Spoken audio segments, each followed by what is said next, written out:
I have a question here, which I'm quickly gonna take, and we wrap with this. It says, in instances where systems are broken, what would be the solution?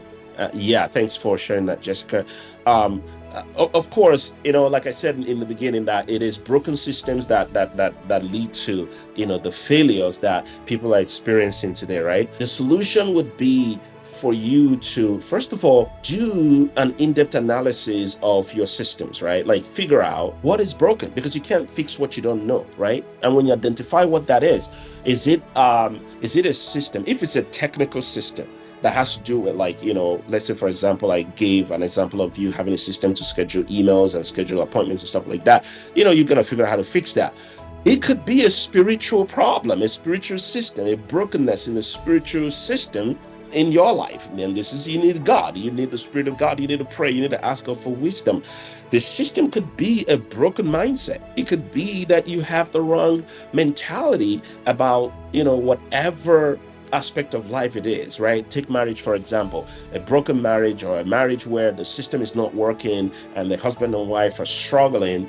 What is the problem? What is broken there? Sometimes it can go deeper than just the thing that they are fighting about, to even their origins, right? Like, what are you bringing with you into that marriage? What negative mindset, what negative exposure and experiences have you brought into your marriage, right? So the key would be to pray and to ask God to, shine light. As a software developer, one of the things that any software developer frustrates us the most is what we call bugs.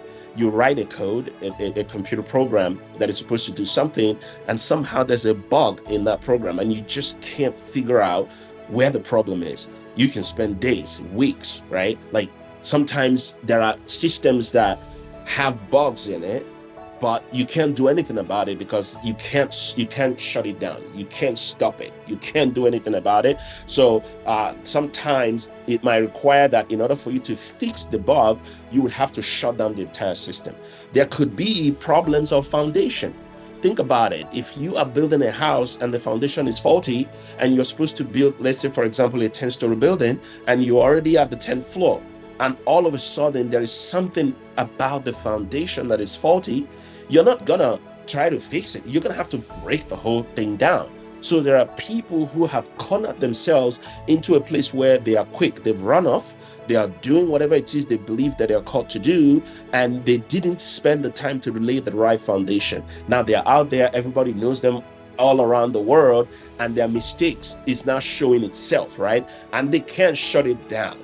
And that's why it's important. I used to always say to people on my team, we are not in a hurry, because I don't want to find myself in a situation where I have built something, but my foundation is faulty, is shaky. Now, when everybody in the world knows me, when I'm doing all the great stuff God has called me to do, but there's something faulty in my system, in my foundation, either in my personal life or in the system that I've created in terms of my staff, the people that I work with, the kind of organization I have built, right? So foundations are important. So those are the kind of places that you want to be looking at. What is the foundation? So to answer I hope I answered your question, Jessica, that in instances where systems are broken, what would be the solution, right? Is to find the problem, solve the problem. Sometimes it might be a quick fix. Sometimes it might be that you have to re-engineer the whole thing. You have to break down what you've built. And God forbid that that's your situation. But that's why we always say slow and steady, right? The key would be, do not be in a hurry.